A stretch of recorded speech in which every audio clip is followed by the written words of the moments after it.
اللهم أغننا بالعلم وزينا بالحلم وأكرمنا بالتقوى وجملنا بالعافية. قال الله تعالى في محكم تنزيله: أعوذ بالله من الشيطان الرجيم، بسم الله الرحمن الرحيم، وإنه لذكر لك ولقومك وسوف تسألون. وقال أيضا: يا أيها الناس قد جاءتكم موعظة من ربكم وشفاء لما في الصدور وهدى ورحمة للمؤمنين قل بفضل الله وبرحمته فبذلك فليفرحوا هو خير مما يجمعون. صدق الله العظيم. أما بعد، حضرة الأساتذة الأفاضل، حضرة المكرمين والمكرمات، حضرة الآباء والأمهات yang kami hormati, segenap pengurus Rumah Quran Nusantara wilayah Banten, Ustaz Ibah Surahman dalam hal ini sebagai sekretaris umum Rumah Quran Nusantara wilayah Banten, yang saya muliakan, yang saya hormati karena Allah, segenap panitia Mukhayyam Quran 2 wilayah Banten, para asatidz dan ustadzat yang saya hormati, yang saya muliakan karena Allah Subhanahu wa taala, juga segenap asatidz dan ustadzat, segenap kiai dan nyai. Ya, betul ya. Pasangannya ustadz, ustadzah, pasangannya kiai, nyai. Masya Allah.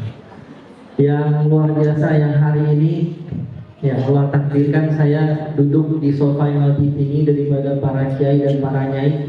Tapi sesungguhnya di mata Allah Subhanahu wa taala yang paling mulia adalah yang paling bertakwa. Kami bisa duduk di depan para asatidz, para ustadz semuanya murni hanya karena satu alasan, bukan alasan-alasan yang lain, tapi hanya karena satu alasan. Alasan itu adalah Allah masih menutup aib-aib saya. Allah masih menutup aib kami, sehingga kami yang seharusnya duduk bersama para ustadz dan ustadzah semua di sini, para kiai dan para nyai, belajar bersama-sama dari para ahli Quran. Allah Subhanahu wa taala ingin kami terus belajar, ingin agar kami terus belajar dan terus mengajar. Karenanya tiada satu ungkapan yang lebih besar daripada ungkapan syukur serta terima kasih kita kepada Allah Subhanahu wa taala. Ketika Allah memberi kita hidayah, maka Allah tidak memberikan sembarang hidayah. Di antara sekian miliar manusia yang hari ini menghuni muka bumi, tidak semuanya diberikan Allah Subhanahu wa taala hidayah memeluk Islam. Di antara sekitar 1,5 miliar umat Islam yang hari ini tersebar di lebih dari 100 negara, tidak semuanya diberikan nikmat oleh Allah Subhanahu wa taala untuk berjamaah, baik berjamaah salatnya maupun berjamaah dakwahnya. Di antara sekian ratus juta atau mungkin puluhan juta orang-orang yang diberikan nikmat oleh Allah Subhanahu wa taala untuk berjamaah dakwahnya, berjamaah salatnya, tidak semua dari mereka diberikan nikmat menghafal Al-Qur'an. Hanya sedikit sekali. Hanya sedikit sekali.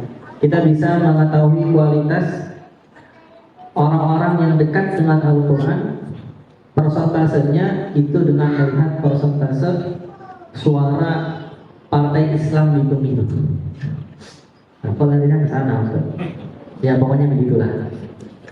Ya, orang katanya persentase suara partai Islam itu mencerminkan persentase umat Islam yang benar-benar sholat berjamaah, kenal dengan Allah dan kenal dengan Al-Qurannya.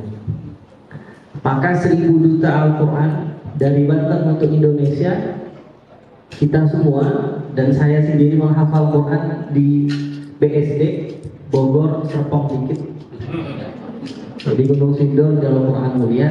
Kami punya tanggung jawab yang juga sama. Saya juga punya tanggung jawab yang sama seperti para ustadz dan ustadzah, para kiai, para nyai semua di sini, agar menjadi duta Al-Quran, agar menjadi duta Al-Quran. Orang-orang di luar sana tidak mengetahui hakikat nikmatnya bisa duduk setiap hari dengan Al-Quran Al-Karim. Karena ini adalah ikhtisas, karena ini adalah kekhususan yang Allah Subhanahu wa Ta'ala wariskan kepada hamba-hambanya. Allah bahasakan dalam Al-Quran di surah Fatir yang sama-sama sudah kita sering dengarkan dari para asatidz, dari ustaz kita, guru kita Kiai Haji Abdul Aziz Abdul Rauf, dari guru kita, ustaz kita Kiai Haji Abdul Hasim Hasan. Allah Subhanahu wa Ta'ala berfirman, "Tsumma awrasna al-kitaba alladhina istafayna min 'ibadina faminhum zalimun li nafsihi wa minhum muqtasidun wa minhum sabiqun bil khairati bi idznillah dzalika huwal fadlul kabir." Kemudian kata Allah, kami wariskan, tsumma awrasna al-kitab. Ini surah Fatir ayat 21 sampai 23. 18 rentetannya itu. Jadi kata para ulama, dinukil oleh guru kita, ini ayat 18 sampai ayat 24 ini adalah ayatul Qurra. Ayatul Qurra. Jadi ayat yang wajib dihafal. Guru saya Kiai Haji Abdul Hasim Hasan itu mengatakan mewajibkan kami untuk menghafal ayat ini. Dan innal ladzina yatluna kitaballah sampai jannatu 'adnin yadkhulunaha wa man salaha min abaihim wa azwajihim wa dzurriyyatihim. Dari ayat innal ladzina yatluna kitaballah, sesungguhnya orang-orang yang senantiasa bertilawah, senantiasa membaca Al-Qur'anul Karim, sampai nanti balasannya adalah jannatu 'adnin yadkhulunaha. Balasannya adalah surga Aden, di mana mereka semua orang-orang yang senantiasa dekat dengan Al-Quran itu masuk surga. Nah, di antara ayat itu Allah menjelaskan, "Tsumma awrasnal kitaba alladziina istafayna min ibadina." Orang-orang yang diberikan kesempatan untuk membaca Al-Quran setiap hari itu adalah orang-orang yang kami warisi, dan mereka adalah hamba-hamba kami yang kami pilih. Istafayna min ibadina. Istafayna min ibadina. Benar-benar hamba pilihannya Allah. Tidak semua, enggak semuanya. Para sahabat yang kami muliakan, tidak semua. Maka kita bisa melihat dari keluarga kita yang terdekat saja, tidak semua diberikan kesempatan yang sama untuk bisa menghafal Al-Quran. Kita bisa melihat dari lingkup kerja kita yang terdekat, misalnya kita sebagai guru, tidak semuanya diberikan kesempatan dan nikmat yang sama untuk menghafal Al-Quran. Kita bisa melihat dari lingkungan di mana kita tinggal, RT, tidak semuanya mendapatkan kesempatan yang sama untuk bisa duduk dengan Al-Quran. Makanya kemudian Allah mengatakan, "Faminhum zalimun li nafsihi wa minhum muqtasid wa minhum sabiqun bil khairat." Ada 3 orang nanti di antara kita semua ini, di antara orang yang sudah diwariskan Al-Quran kepada kita, ada 3 orang, ada 3 kelompok, ada 3 golongan. Yang pertama adalah yang zalim terhadap dirinya sendiri. Siapa itu yang zalim terhadap dirinya sendiri? Yang zalim terhadap dirinya sendiri adalah yang amal buruknya lebih banyak daripada amal baiknya. Demikian ringkasan tafsir Ibnu Katsir. Jadi zalimun li nafsihi, yang zalim terhadap dirinya padahal dia sudah baca Al-Quran, dia sudah dapat kesempatan untuk menghafal Al-Quran, murajaah Al-Quran, tapi dia masih lebih banyak amal buruknya daripada amal baiknya, maka ini adalah zalimun li nafsihi. Dia tidak menjaga Al-Quran sebagai akhlak kehidupan sehari-harinya, sehingga Al-Quran tidak menjaga dirinya. Yang kedua adalah waminhum muqtasid, waminhum muqtasidah, pertengahan, kelompok kedua. Siapa ini kelompok kedua? Kelompok kedua adalah mereka yang amal baiknya itu menyaingi amal buruknya. Amal buruknya hampir sama dengan amal baiknya. Ya.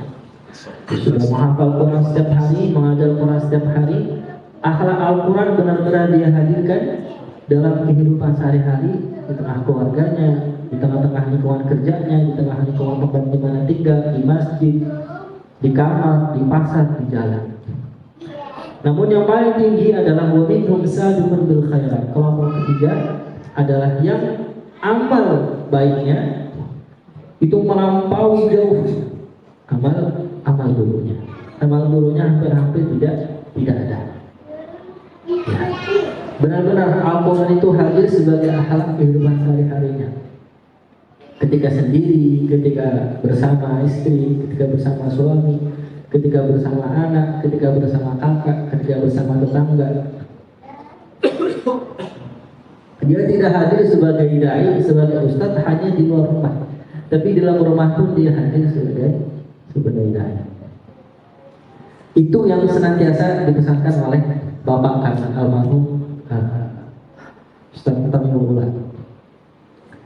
Ya. Kami dipesankan terus untuk menjadi sabiqun bil khairat biiznillah.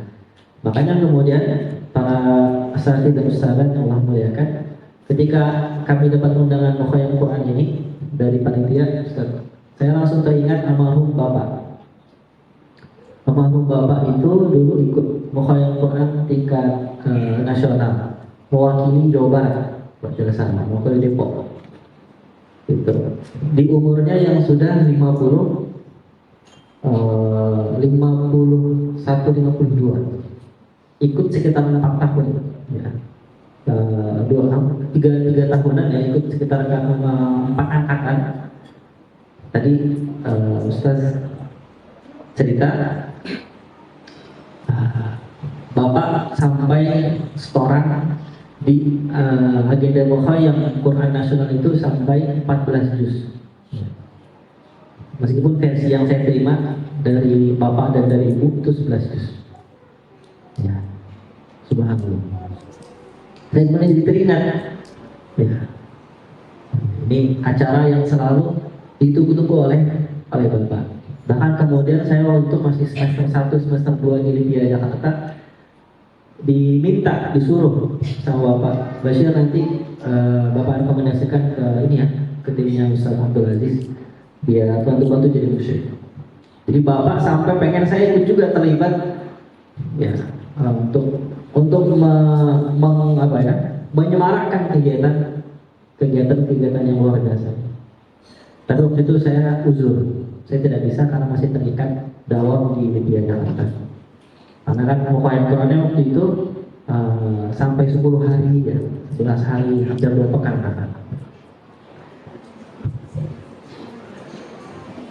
Nah, acara ini kemudian mengingatkan saya, Ustaz, sama poin berikutnya, bahwa memang menghafal Quran itu tidak ada kaitannya sama usia. Ya. Jadi faktor U Bu, Pak Ustaz, saya semua itu tidak ada hubungannya dengan menghafal Quran. Karena Bapak sampai menjelang wafatnya pun masih terus ikut dan bisa mengalahkan, selalu ceritanya selalu sama, bisa mengalahkan juniornya secara usia gitu ya. Yang muda-muda, satu ustaz yang muda-muda masih seger-seger, masih seumuran saya gitu ya, itu udah akuat gitu ya, ikut yang lainnya, murid-muridnya Ustaz Abdul Aziz dan murid-muridnya asatidz yang lain, sampai 3 juz satu malam, sampai 5 juz satu malam. Tapi kemudian Bapak masih kuat. Jadi menghafal Al-Quran itu tidak ada hubungan dengan usia. Kalau menghafal Al-Quran ada hubungan dengan usia, maka saya tidak akan mendapati Bapak saya bisa terus menghafal Al-Quran sampai akhir hayatnya. Kalau menghafal Al-Quran itu ada hubungan dengan usia, maka orang yang pertama kali menghafal Al-Quran di muka bumi ini itu pasti umurnya 7 tahun 8 tahun. Tapi ternyata faktanya orang yang pertama kali menghafal Al-Quran, yang pernah ada orang yang pertama kali menghafal Al-Quran di atas muka bumi ini baru mulai menghafal Al-Quran di usia 40. Dia adalah Sayyidina wa Maulana Rasulullah SAW, Muhammadul Mustafa.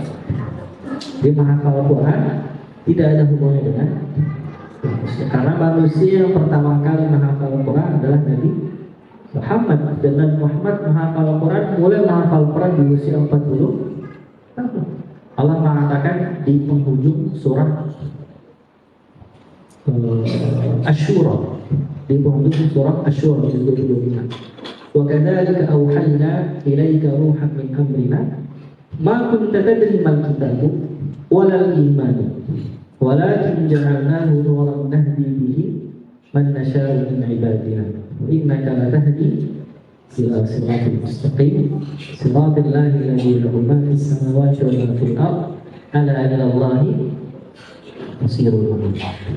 Dan demikianlah kami wahyukan Al-Quran kepada Muhammad setelah sebelumnya kamu itu tidak tahu apa-apa. Ma kunta tadri, kamu tidak tahu apa-apa ya Muhammad. Mal kitab, apa itu Al-Quran? Walal iman, bahkan iman pun kamu belum mengetahui hakikatnya.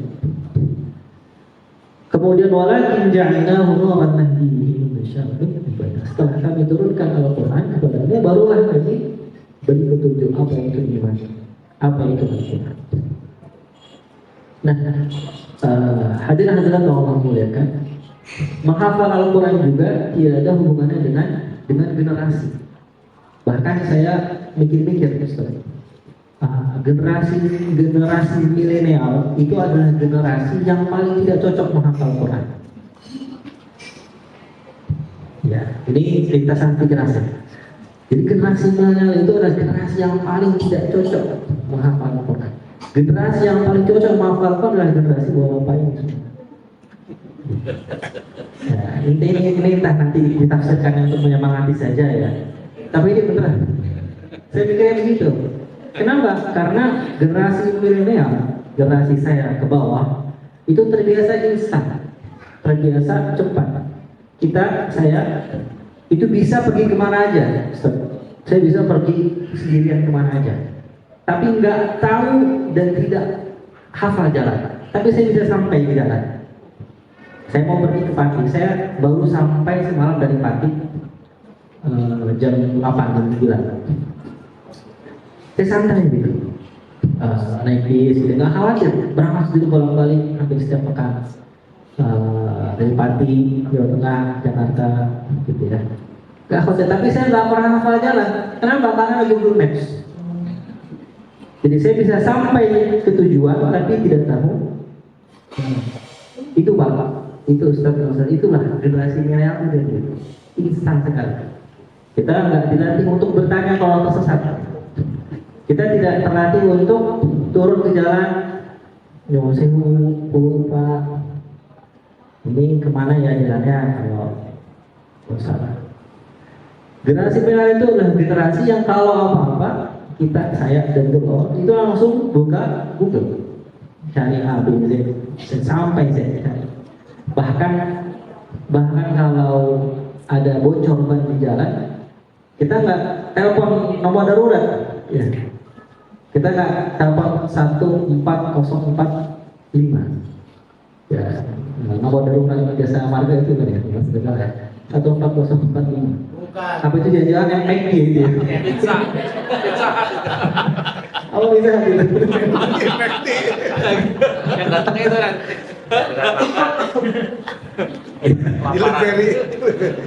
jadi kita nggak ada nomor darurat, kita dari Google ini ngapain ya cara benarnya gitu ya, tanya Google ya. AA saya di rumah saya di rumah itu minjem motor saya. Nah, motor saya kebetulan motor yang keyless, ya.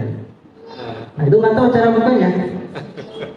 Saya capek menjelaskan panjang lebar. Ini bukanya begini, putrek di sini gitu. Dia nggak ngerti kan? Karena udah lama di luar negeri. Jadi pulang, ini gimana cara pakai motornya gitu? Keyless kan, nggak bisa. Generasi kita ke atas kan, bukan kita ke bawah ya. Kita ke atas kan. Kalau motor masukin tancap gitu ya.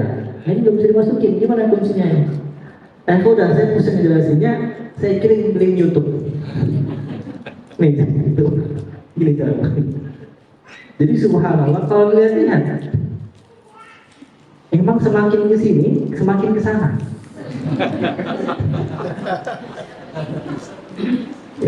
Makin ke sini, Al-Qurannya makin ke sana. Jadi generasi milenial, generasi saya ke bawah, itu dia kayaknya nggak makin cocok hafal Quran. Karena Al-Quran tidak bisa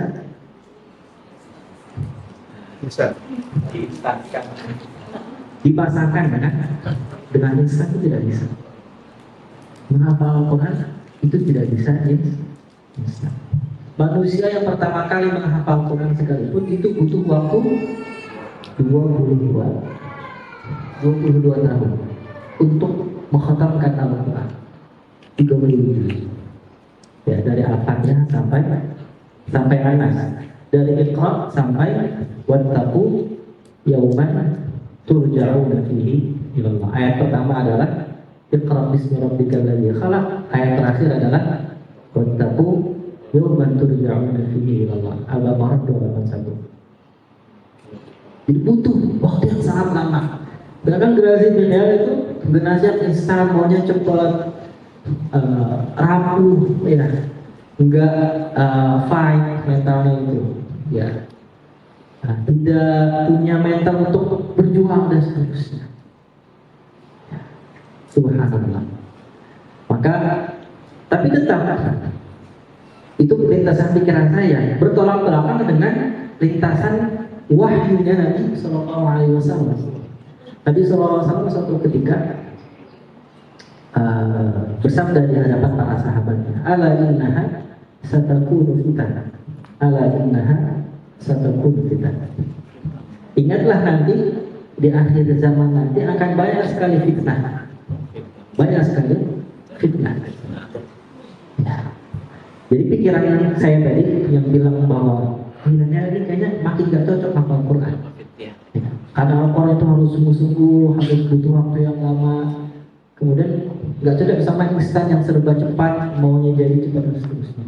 Nah ini bertolak belakang dengan sabda Nabi SAW. Ala innaha satakunu fitnah. Mal makhruj minha ya Rasulullah. Para sahabat bertanya, kalau memang nanti di akhir zaman banyak sekali fitnah, di zaman kita sekarang banyak sekali fitnah, apa jalan keluarnya wahai Rasulullah? Kemudian Nabi SAW bersabda, Kitabullah, jalan keluar nanti di akhir zaman, apapun zamannya, kita namakan lah ya, zaman generasi milenial, generasi apapun namanya, makin banyak fitnah, makin banyak pembunuhan. Baru kemarin baca berita ada serial killer, katanya itu di Bekasi. Ya. Makin banyak pembunuhan, makin banyak perzinahan, orang sudah tidak malu-malu lagi. Seorang suami selingkuh dengan mertuanya.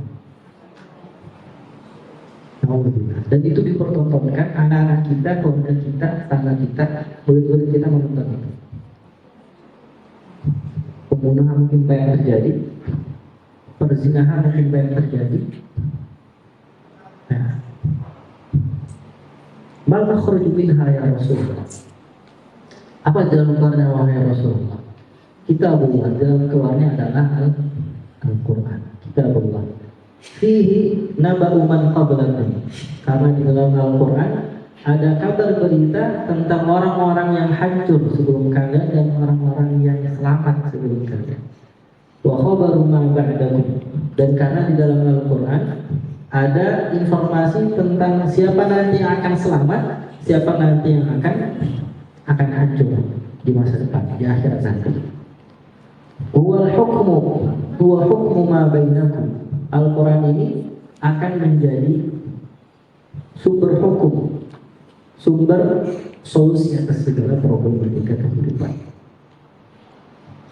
Huwa al-faslu laisa bil hazl. Man tarakahu min jabbarin qasamahu Allah. Wa man ibtagha al-huda fi ghayrihi adallahu Allah. Huwa hablullahi al-matin. Wa huwa dhikrul hakim. Wa huwa as-siratul mustaqim.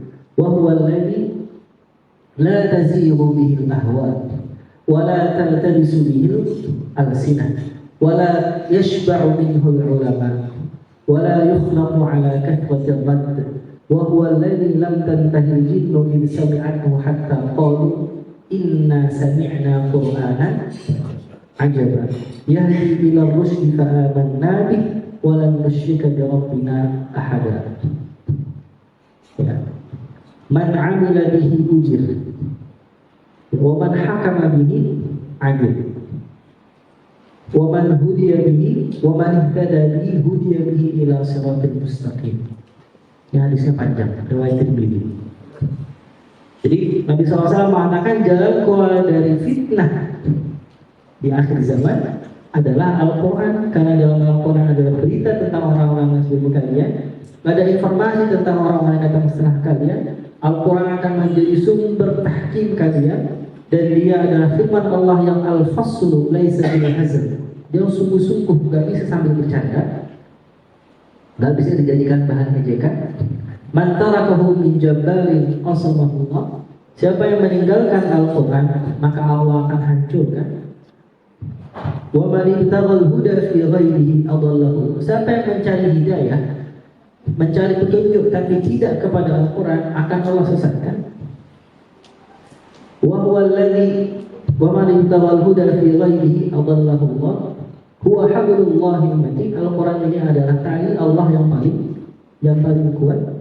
Wa huwa siratul mustaqim, adalah jalan yang lurus. Wa huwa alladhi la taziru bil ahwa. Al-Quran ini tidak akan cocok sama hawa nafsu kita. Al-Quran justru memerangi hawa nafsu. Wa huwa alladhi la taziru bil ahwa wa la yashba'u minhu ulama. Ulama tidak akan pernah kenyang mempelajari Al-Quran. Wa la yukhlaqu ala kathratir rad. Al-Quran ini tidak dibuat agar bisa saling bertentangan. Wala taltabisu bil alsinah, dan dia tidak akan tertukar sama ucapan manusia sepasih apapun.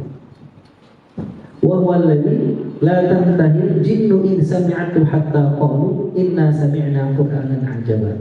Dan Al-Quran inilah yang menyebabkan jin itu ketika mendengarnya, belum selesai Nabi SAW membaca Al-Quran, mereka sudah mengatakan inna sami'na qur'anan ajaba. Kami mendengarkan bacaan Al-Quran yang menakjubkan. Ya. Jadi kalau saya diberikan kemampuan untuk membaca syair misalnya, membaca syair dalam bahasa Arab, kemudian orang yang paling awam yang tidak pernah menghafal Quran itu mendengar, kemudian saya membaca ayat Quran, diperdengarkan lagi kepada orang awam ini, orang awam sekalipun akan bisa membedakan mana yang firman Tuhan, mana yang firman manusia, mana yang ucapan manusia. Ya. Contoh, misalnya, وَقُلْ صَادِقًا لَوْلَا الْمِئَامُ وَرُوحُهُ فَضَاحَ الْأَنَامُ الْكُلُّ فِي الْخُلْفِ وَالْقِلَاءِ وَعِشْ سَالِمًا صَدْرًا وَعَنْ غِيبَةٍ فَغِبَتْ تُحَضَّرْ حِضَارَ الْقُدْسِ أَلْقَى مُغَسَّلًا وَهَذَا زَمَانُ الصَّبْرِ مَنْ لَكَ بِالَّتِي كقبض على جمر فتنجو من البلاء ولو أن عينا ساعدت فتوكفت سحائبها بالدمع ليما وهطلا ولكنها عن قسوة القلب قحطها فيا ضيعة الأعمال تمشي سبهللا.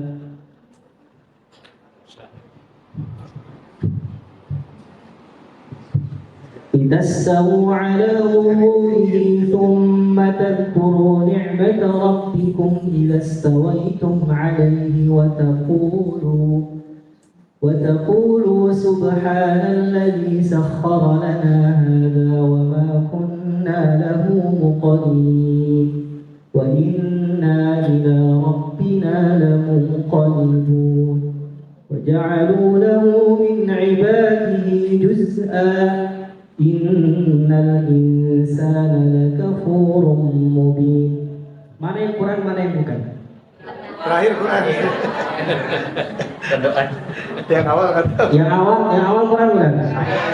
Syair. Yang terakhir tadi? Quran. Surat apa? Ibrahim. Seperti bilang Zukhruf, Masya Allah. Ya.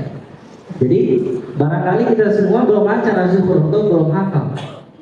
Tapi kita bisa bedakan mana yang Quran, mana yang bukan, meskipun sama-sama bahasa. Makanya suatu ketika Nabi SAW karena sering kali diprotes di masa-masa awal dakwahnya, kita baca sirah ya, para satis, review sejarah sirah. Jadi ketika Nabi SAW sering dikatain orang gila, sering dikatain penyihir, sering dikatain tukang tenun, akhirnya Nabi mengumpulkan semua penduduk kota Makkah.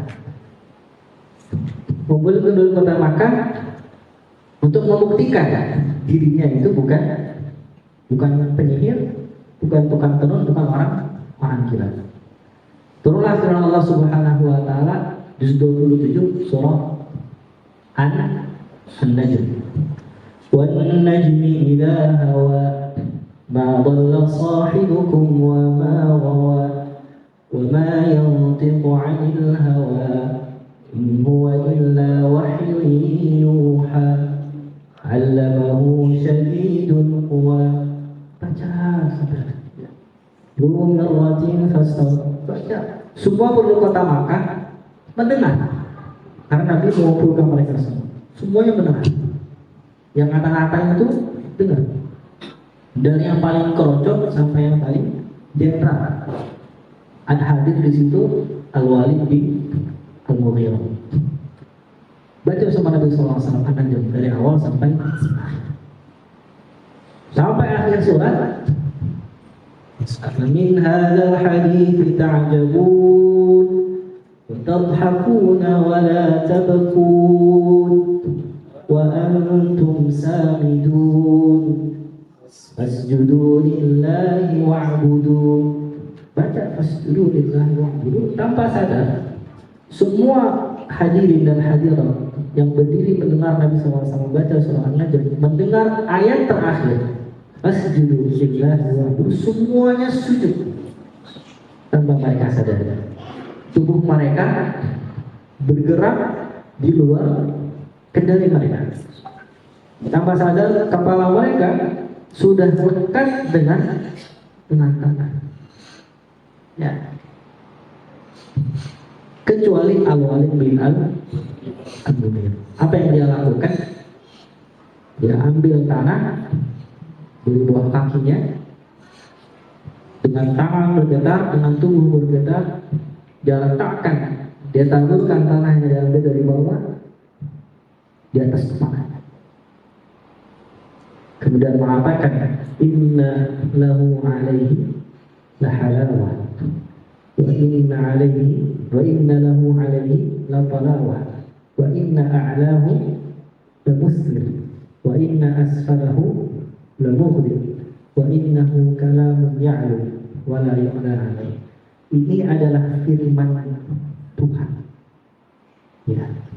Al-Walid bin Al-Mughirah adalah orang yang paling ahli syair, orang yang paling pintar, yang paling kaya, ya, yang paling hafal nasab-nasab orang Arab jahiliyah, yang paling kaya perbendaharaan syairnya. Mendengar Nabi SAW membaca surah An-Najm, tubuhnya bergetar, dia menolak untuk sujud, tapi dia mengakui bahwa ini adalah firman Tuhan, firman Allah.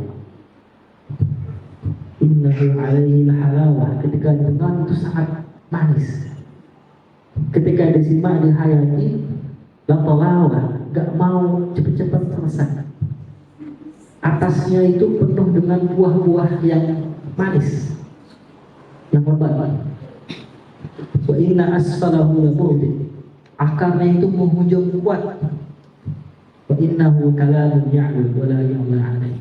Ini adalah firman Tuhan yang maha tinggi dan tidak ada ucapan ataupun firman yang lebih tinggi daripada.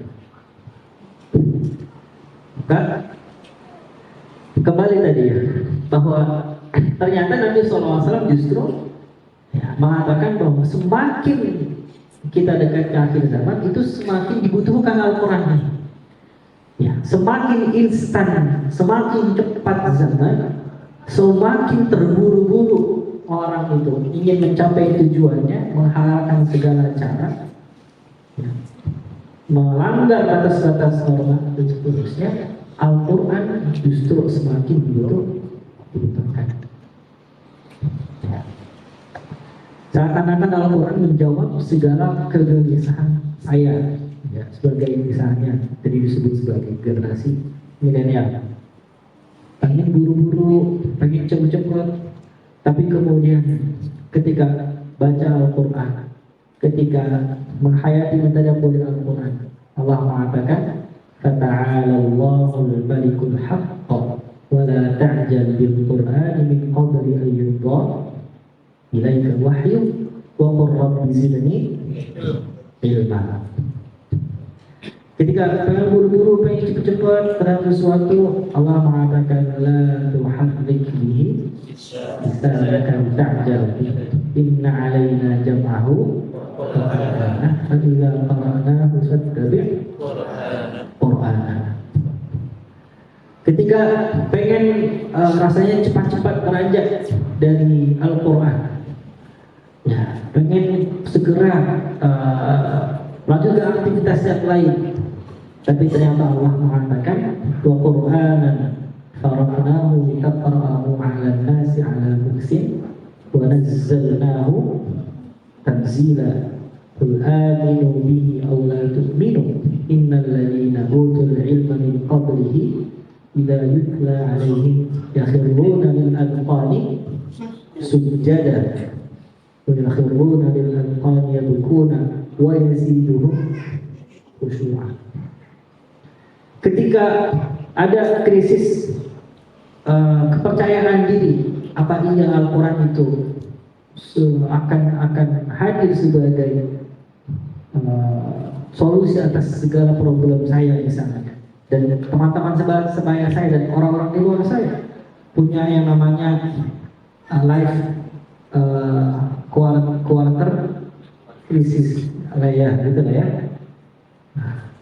Allah mengatakan, "Walau annahum aqamu at-taurata wal injila wa ma unzila ilaihim min rabbihim la akalu min fawqihim wa min tahti arjulihim." Seandainya umatnya Nabi Musa, umatnya Nabi Isa itu mendirikan hukum Taurat dan semua hukum yang diturunkan kepada mereka setelah Taurat, yaitu Al-Quran, mereka menerima Al-Quran sepenuhnya, mereka hadirkan sebagai petunjuk hidup, la akalu min fawqihim wa min tahti arjulihim, mereka akan makan dari seluruh macam arah. Dari atas mereka bisa makan, dari bawah mereka bisa makan. Artinya di sisi Allah Subhanahu wa Ta'ala itu Allah turunkan ketika kita optimis dengan Al-Quran. Ketika generasi milenial itu misalnya dilanda anxiety, dilanda overthinking, nggak bisa tidur, ya, bingung, khawatir aja gitu ya, melihat pencapaian orang di media sosial, bikin makin nggak percaya diri. Allah mengatakan, "Wa qala Allahu inni ma'akum." Allah berfirman, "Aku bersama kalian. La in aqamtumus salata wa ataitumuz zakata wa amantum bi rusuli wa 'azzartumuhum wa aqradtumullaha qardan hasanah." Tadi disebut saya nyantri di Kudus, Ustaz ya. Nah ini cerita lagi ya. Saya nggak banyak ilmunya Ustaz ya. Saya pengen cerita aja ya. Jadi cerita. Saya SD di dua tempat. Pertama di Yanggul Quran di Kudus, Jawa Tengah. Tempat saya sekarang menemani istri bertugas di sana. Gak jauh, sekitar 10 kilo. Pati sampai yang Kudus. Saya hafal dari umur 7 tahun sampai 9 tahun. Kelas 3 SD selesai, tapi hafalan belum selesai. Baru 20 juz. Baru 20 juz. Saya nggak kuat, Pak. Pengen pindah ya. Karena jauh dari orang tua, kemudian juga suasana hidupnya itu khas gitu di sana ya. Senioritas, kemudian macam-macam. Makanya nggak cocok sama mental-mental orang Jakarta. Makanya ngadu ke kiai. Akhirnya kata kiai, boleh, silakan. Tapi dengan syarat, boleh boyongan pindah sekolah. Dengan syarat harus tetap khatam Quran 30 juz ketika SD kelas 6. Kasih kiai, siap kiai. Bapak sama ibu waktu itu udah nurut. Akhirnya kita pindah ke Jakarta ke Halimah di Mampang. Dipertemukan dengan salah satu ustaz yang hafid Quran yang bersanad. Allah yarham sudah meninggal di usia muda, namanya almarhum Ustaz Arifin. Arifin. Dan menghafalkan sampai lanjut dari juz 21 sampai juz 28. Juz 28 saya baca gambar yang Abnata Imran allati ahsanat farjaha fanafakhna fihi min ruhina wa saddaqat bi kalimati rabbiha wa kutubihi wa kanat min qanitin. Saya baca Bismillahirrahmanirrahim, tabarakalladzi biyadihil mulku wa huwa ala kulli syai'in qadir. Disuruh stop sama Ustaz. Stop. Kenapa Ustaz? Bashir sudah khatam Quran. Ustaz, belum Ustaz, ini baru 28, belum 20, 29 aja belum saya sentuh. Sini mushafnya, mushaf saya diambil. Dites akad 29 sampai 30. Dites Al-Qiyamah, dites Al-Insan, dites Al-Jin. Ya. Bayangin di 29 itu ada surah Al-Jin, ada surah Al-Insan, ada surah tentang jin, ada surah tentang manusia. Dites saya bisa. Ya, jadi lanjut gitu. 30 bisa juga An-Nazi'at, Abasa, Takbir. Tuh kan kamu sudah hafal kata Ustaz. Tapi kan saya mau bahas Torah. Tahu kenapa kamu bisa hafal Ustaz? Karena Ustaz, kamu setiap hari mendengarkan teman-teman satu halaman kamu itu mengulang-ulang juz 29 dan juz 30 dari kelas 4 SD sampai kelas 6 SD. Dan setiap sebelum zuhur, sholat zuhur, kita punya kebiasaan di hari itu di sekolah menunggu komat. Semua anak-anak kita ini, anak-anak siswa itu duduk murojaah juz 29 sampai juz 30 setiap hari satu surat. Setiap hari. Saya nggak hafal, Pak. Dengeri, akhirnya hafal. Apa juga? Singkat cerita, saya khatam. Dulu sudah sudah 30 juz di STTA Pak. Alhamdulillah. Tapi nggak lancar, tidak mungkin. Baca 29 30 bisa, satu juz 2 bisa, tapi baca juz 15, juz 14, baca surah An-Nahl, surah Al-Anbiya, surah Al-Hajj itu blank. Akhirnya SMP SMA saya hafal lagi. Udah kan, terus SMP SMA saya hafal lagi, khatam lagi, lebih lancar, lebih kuat. Kuliah saya hafal lagi, ambil syarat lagi ke dosen saya di Libya, diberangkatin ke Madinah, hafal hadis, sama hafal Quran, ambil syarat lagi. Pulang dari Madinah 2021 saya hafal lagi 30 juz lagi dari awal lagi sampai sekarang.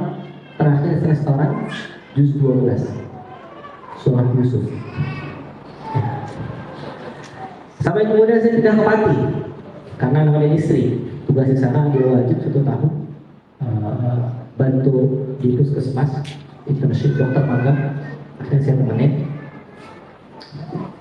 Disitulah saya ketemu sama guru saya yang 17 tahun lalu itu menyimak saya, masih hidup orangnya, buka sekolah baru lagi, Edi Sanawiyah dan Aliyah Naudhatul Ulum. Namanya Ustaz Ahmad Fauzi. Beliau orang yang saya setoran masih umur 7 tahun sampai 9 tahun. Saya setoran beliau. Akhirnya karena dekat rumah beliau sama tempat saya ngontrak sama istri, Saya niatkan, saya ngantar istri ke puskesmas, habis itu saya pengen ngaji lagi ke Sabtunya. 17 tahun saya nggak pernah kontak sama beliau, kecuali WA-an saja, tidak pernah ketemu lagi. Akhirnya saya ketemu lagi di pertemuan kedua, pertemuan ketiga, saya sampaikan niat saya, Ustaz, saya pengen setoran Al-Quran lagi dari awal, dari Al-Fatihah sampai. Loh, ngapain? Kata beliau ya. Ngapain? Kan udah hafid, udah dari Madinah, udah apa, udah lomba, menang. Udah Ustaz. Saya hafalan saya ke Panjenengan belum selesai waktu itu. Panjenengan masih ingat nggak? Ustaz masih ingat tidak? Saya terakhir sekarang juz berapa? Oh enggak, sudah lupa. Banyak akan sakit. Ustaz saya masih ingat. Saya terakhir sekarang itu juz 20 surah Al-Ankabut itu pun belum selesai. Saya masih ingat betul. Wala tujadilu ahlal kitab. Ayat pertama juz 21 itu ayat yang terakhir saya hafal sebelum saya boyong ke Jakarta. Sebelum saya minta izin ke Kiai. Ya sudah. Tapi kamu niatnya apa? Saya tanya begitu, kamu niatnya apa? Ustaz, saya niatnya yang pertama ihdabus shawab. Saya niatkan sekarang saya kali ini itu untuk memberikan pahala buat almarhum bapak. Saya niatkan dari pertama baca Al-Fatihah sampai baca Anas itu pahalanya semua untuk bapak dikubur. Tidak Ustaz. Baik. Terus niatan kedua, Ustaz, saya niatkan saya pengen secara resmi nyambung sanad dengan Mbah Yai Arwani Kudus. Ya, Mbah Yai Arwani Kudus. Karena nggak sah dianggap sanad selesai itu sanad resmi kalau nggak setahun semuanya dari awal sampai akhir. Ya sudah. Niatan ketiga Ustaz apa? Niatan ketiga saya pengen cari berkah para kiai, para ustaz, para mudir, para nyai yang nggak tersorot sama media, yang nggak punya beda sosial, yang mungkin hidupnya sederhana sekali. Ya, tidak kekurangan, tapi sederhana. Paham Al-Quran di daerah-daerah itu tidak ada yang kekurangan.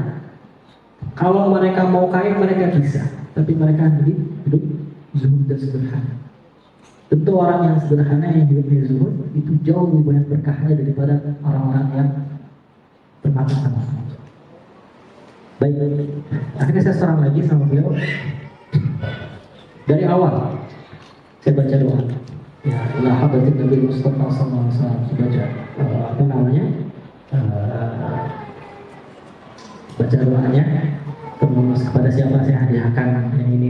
Setiap saya setahun saya baca seperti itu dan selesai dalam waktu kurang lebih 7 hari. Satu hari saya baca 5 juz. Dan kata alhamdulillah. Setelah itu beliau menangis. Suatu masjid nangis. Saya juga nangis. Alhamdulillah ya Bashir. Rumah saya jadi berkah. Kenapa Ustaz? Karena sebentar lagi saya menikahi anak saya. Di daerah itu punya kebiasaan kalau pengen nikahin anak, apalagi ini anak kiai kata Ustaz, itu ngadain dulu ke taman Quran. Nah, kamu datang ke rumah saya dan saya undang. Kamu datang sendiri, Bashir. Dan saya dari awal meniatkan ini khotaman ini untuk membawa keberkahan buat pernikahan anak saya. Dia punya 2 anak, punya 2 anak nikah 2 pekan lalu. Nah, anak yang ketiga dan nanti nikah bulan Februari. Saya bilang alhamdulillah Ustaz. Ya. Di sini di kampung ini daerah ini susahnya bukan main kata beliau. Kalau undang pertama atur jadwal, yang kedua biaya, yang ketiga sorotan tetangga dan seterusnya kan. Apalah seterusnya. Kamu datang dari Jakarta jauh-jauh. Allah Subhanahu wa taala. Saya bilang, Ustaz, saya niat saya ke sini lagi-lagi untuk memberikan pahala buat kamu Bapak. Buat saya gelar, buat saya belajar Al-Quran itu bisa di mana aja Ustaz. kepada siapa aja, yang penting hatinya. Betul kata beliau. Alhamdulillah akhirnya Allah Subhanahu wa taala izinkan. Nah, apa yang ingin saya sampaikan kepada para asatidz dan ustazah, ini juga sudah saya sampaikan terlebih dahulu kepada kami dan kepada istri, kepada saya dan kepada istri. Bahwa menghafal Quran itu tidak ada hubungannya dengan usia, tidak ada hubungannya dengan latar belakang siapa kita, dan juga tidak ada hubungannya dengan kepintaran. Kalaulah menghafal Quran ada hubungannya dengan latar belakang, maka para penghafal Quran itu lebih banyak pasti dari anak-anak pejabat, anak-anak menteri, orang-orang yang berdarah biru. Kalau orang menghafal Quran ada hubungannya dengan kepintaran, maka para penghafal Quran itu paling banyak adanya di universitas, di kampus-kampus. Karena di situ banyak doktor, karena di situ banyak profesor. Tapi menghafal Quran lebih banyak kita temukan di tempat-tempat yang sederhana, di tempat-tempat di mana kesederhanaan, kesungguhan dan kemauan, kesederhanaan, kemauan dan kesungguhan itu ada. Kemudian di tengah-tengah kesetaraan saya lagi sama beliau dan seterusnya, saya kemudian dapat satu cerita saya baca di satu majalah bahasa Arab. Ada seorang syekh namanya Dr. Naim, Dr. Said Harith. Dr. Said Harith, kemudian Dr. Said. Beliau adalah Naibu Raisi Jam'iyyati Tahfidz Quran di Dubai. Jadi wakil ketua organisasi penghafal Quran di Dubai, Uni Emirat Arab. Di Dubai, di Uni Emirat Arab itu setiap tahun mereka mengadakan Jaizatul Dubai li Tahfidz Quran. Jaizah Al-Alamiyah Dubai li Tahfidz Quran. Lomba MTQ internasional di Dubai. Di masa kepemimpinan Dr. Said, yang menang, yang juara satu itu adalah seorang anak muda umur 12 tahun yang berasal dari Rusia. Ya. Hafalannya lancar sekali, bahasa Arabnya fasih, bacaan Quran pun juga mujawwad, luar biasa fasih. Ditanya sama Dr. Said, kamu menghafal Quran sejak umur berapa? Ini kisah nyata di majalah yang cukup terkenal. Ya, ditulis. Kamu menghafal Quran umur berapa? Dia bilang, saya menghafal Quran sejak umur 7-8 tahun. Siapa yang mengajari kamu Quran? Kata anak Rusia ini, dia bilang, Ailamani abi. Yang ngajarin saya Quran adalah bapak saya. Wa man 'allamaka abaka? Siapa yang ngajarin bapak kamu ngaji? 'Allamahu jaddi. Yang ngajarin bapak saya Quran adalah kakek saya. Heranlah Dr. Said. Kalau kamu belajar Quran dari bapak kamu belajar Quran dari kakek kamu, berarti kakek kamu itu hidup di masa Uni Soviet. Bukankah di saat itu, di saat Rusia masih Uni Soviet, komunis itu jadi rezim yang begitu menakutkan? Betul kata si anak ini. Betul Mas. Saat itu tidak ada satupun orang yang diizinkan untuk memeluk agama, apalagi agama Islam, apalagi menghafal Quran. Kalau ketemu ada begitu banyak mata-mata, ada begitu banyak Indomie telur yang mengawasi, setiap rumah itu diawasi, setiap sudut kota itu diawasi. Kalau ketemu diseret, gak pakai ABC, langsung digantung di depan. Lantas bagaimana kakek kamu itu ngajarin ayah kamu itu bukan? Ceritalah ayah si anak muda ini 12 tahun cerita. Dengan begitu dewasa dia cerita, bapak saya menghafal Quran dengan cara yang mungkin membuat Anda tidak percaya manusia.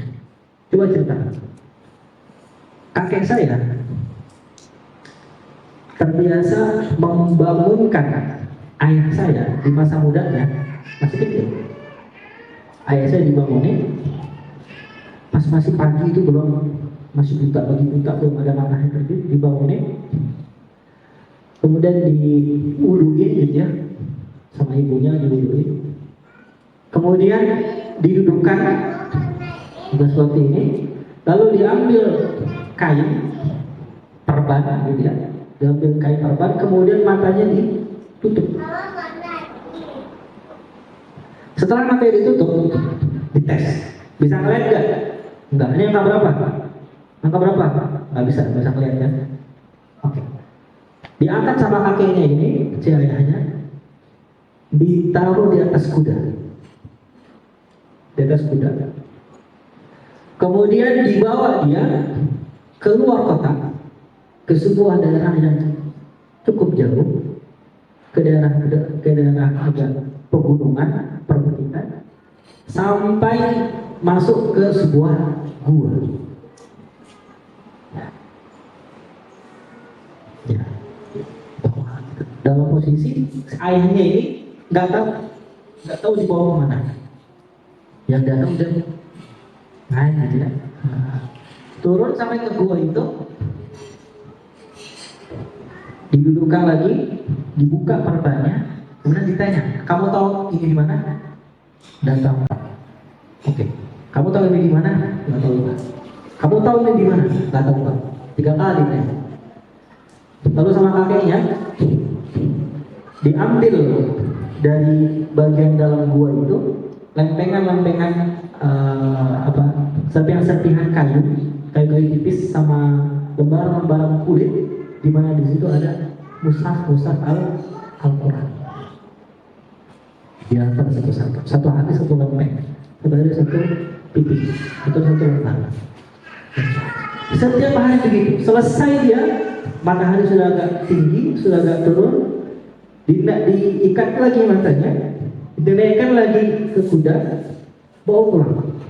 Pas matahari sudah begitu setiap hari, sampai dia jadi penghafal Al-Quran. Di tengah-tengah masa pemerintahan rezim komunis Yusuf. Dr. Said dengan cerita ini kaget. Kenapa kok bapak kamu itu diikat matanya? Jawab dengan begitu tenangnya, anak 12 tahun ini jawab, bapak saya diikat matanya agar jika dia tertangkap sama mata-mata atau intel Soviet, dia tidak bisa membocorkan lokasi di mana dia menghafal Quran.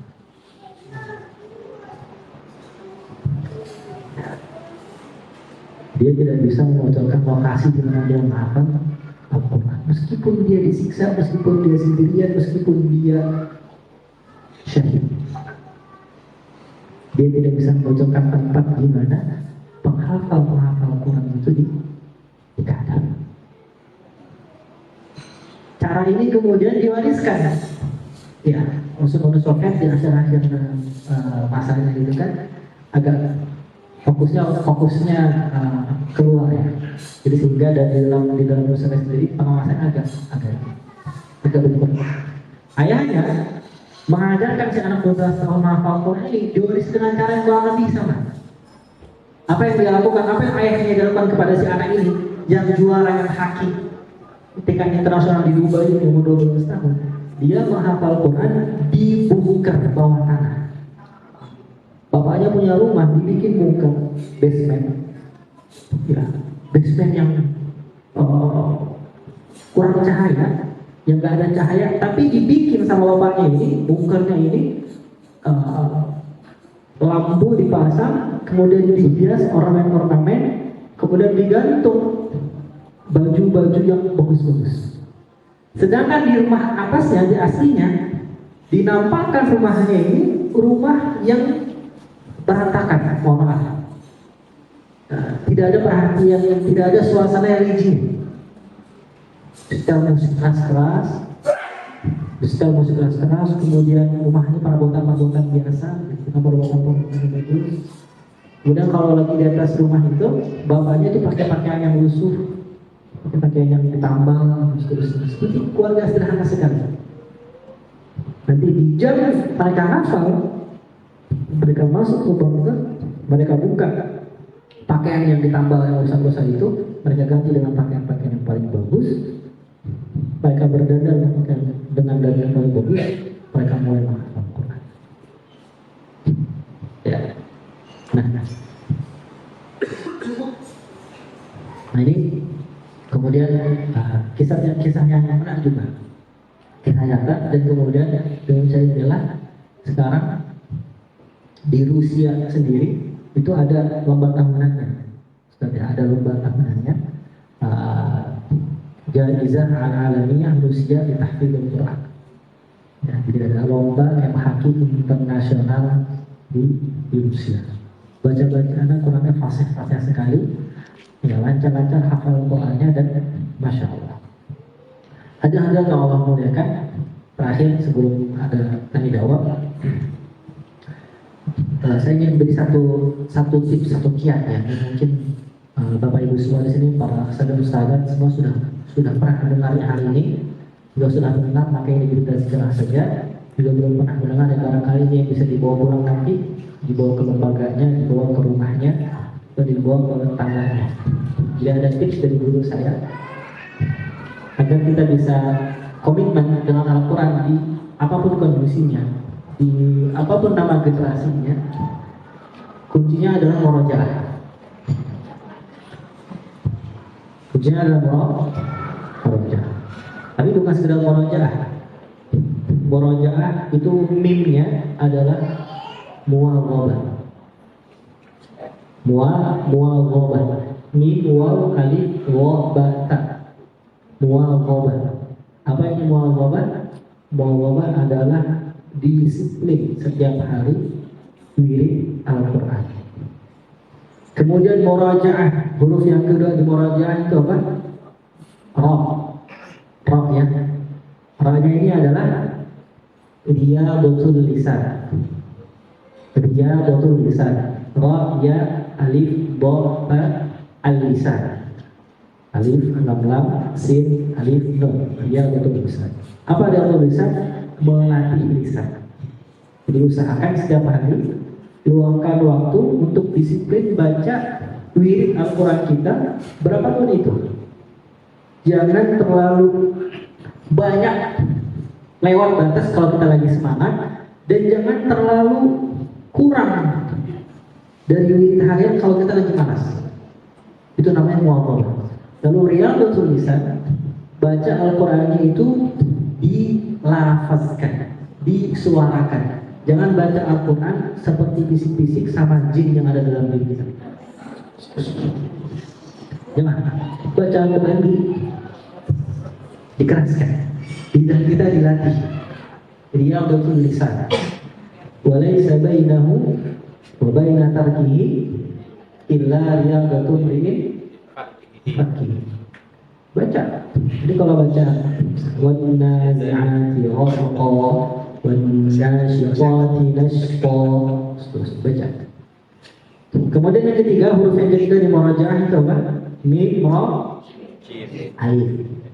Berburu. Murajaah. Apa ini alif? Alif iltizam. Alif iltizam. Iltizam itu apa? Komitmen. Apapun situasinya, mau lagi safar, mau lagi mukim, mau lagi sibuk ngajar, mau lagi dakwah safar kemana, jangan pernah meninggalkan satu hari di mana kita baca wirid harian kita dengan baca suara yang keras. Al-Tizana.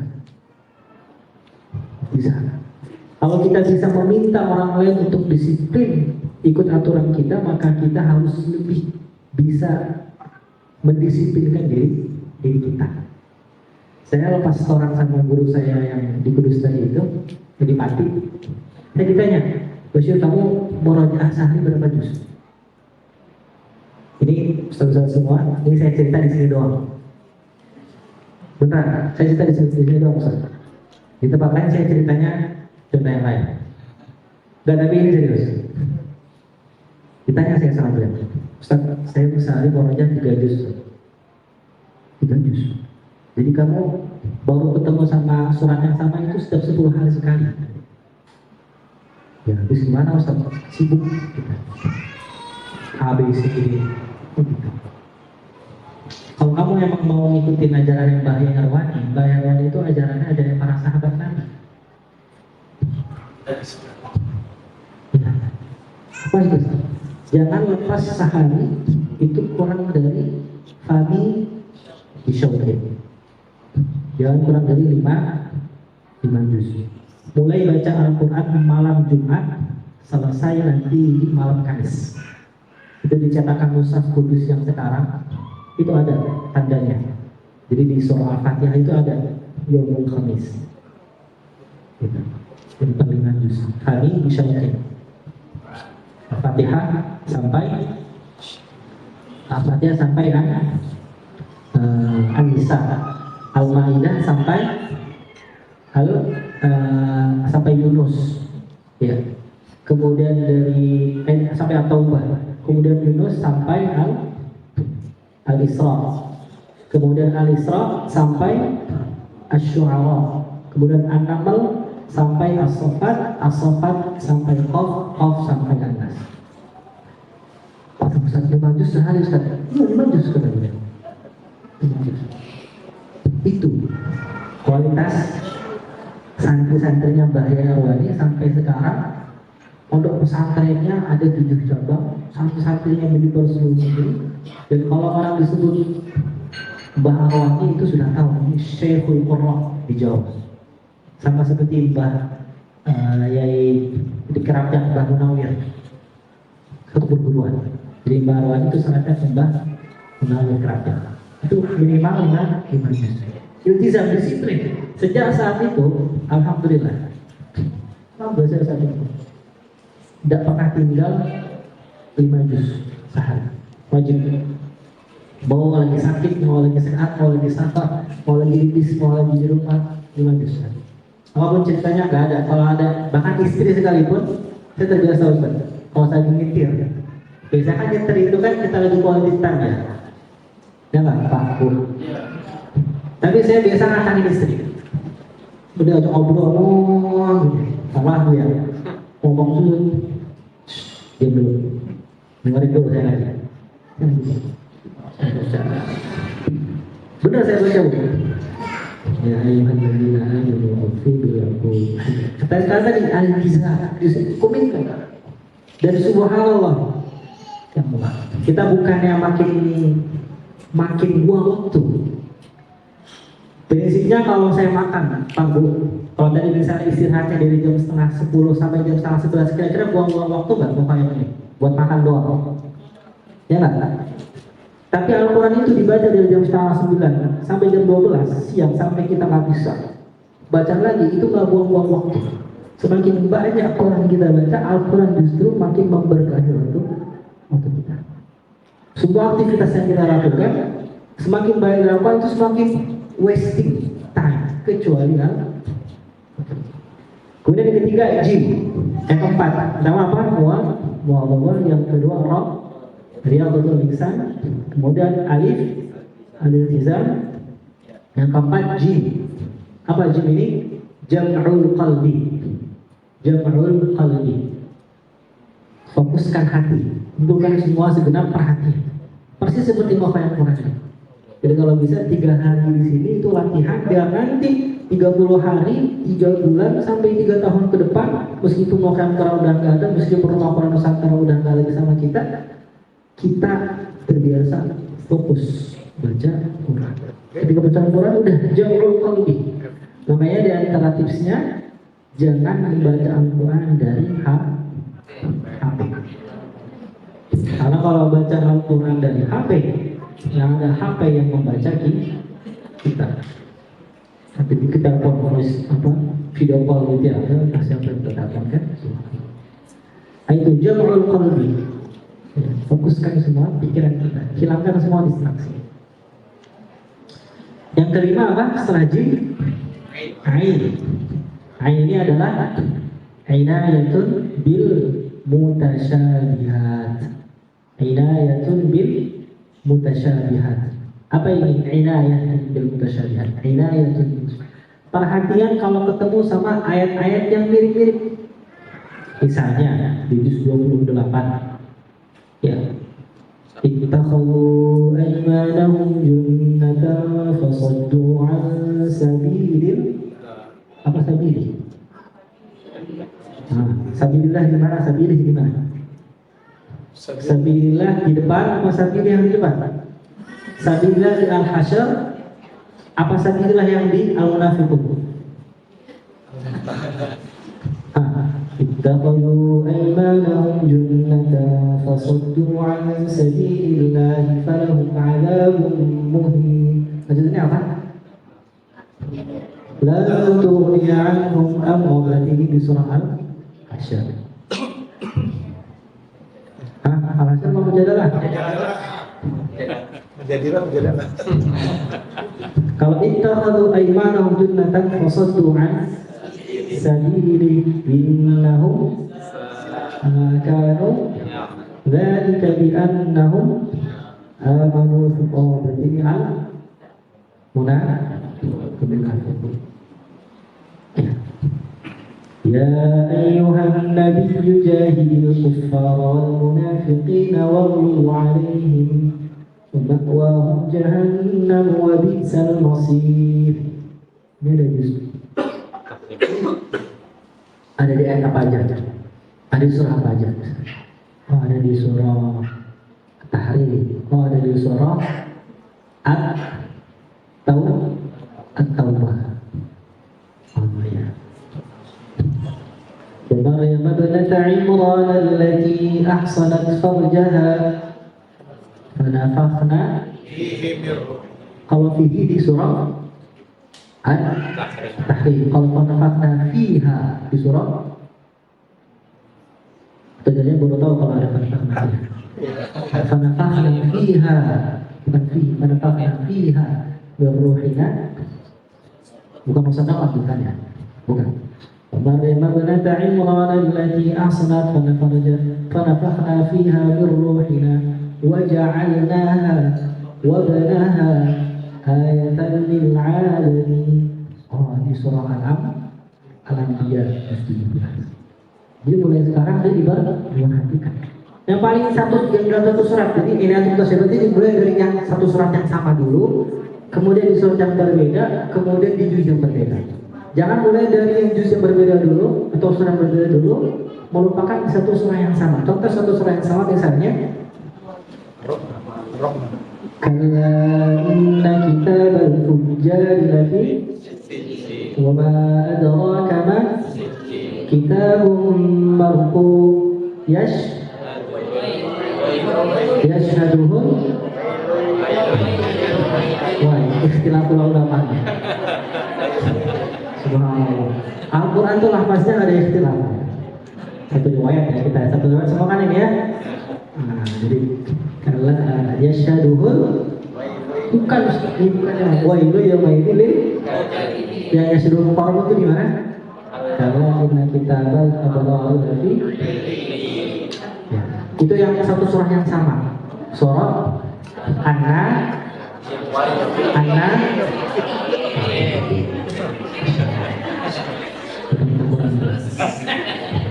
Kata di biasa ada jazakumullah khairan. Semoga apa yang bisa kita laksanakan. Yang mau selesai ya? Karena masih satu lagi. Tak, ini apa ya? Yang terakhir tak. Ya. Ta'allum minal akhtar atau ta'allam, belajar dari kesalahan. Kalau seorang salah jangan makin malas, jangan mundur. Dia hafal 10 kali gak lancar-lancar, dia hafal 20 kali gak lancar-lancar, hafal 30 kali gak lancar-lancar. Ayat awal ada apa? Ada aja gitu ya. Ta'allam minal akhtar. adanya kita salah dalam baca Al-Quran, kita lancar-lancar baca Al-Quran, itu tanda bahwa Al-Quran pengen lebih lama-lama lagi sama kita. Hati-hati buat yang cepat hafal, yang sekali, 2 kali, 3 kali langsung hafal, itu jangan-jangan tanda Al-Quran gak mau lama-lama sama kita.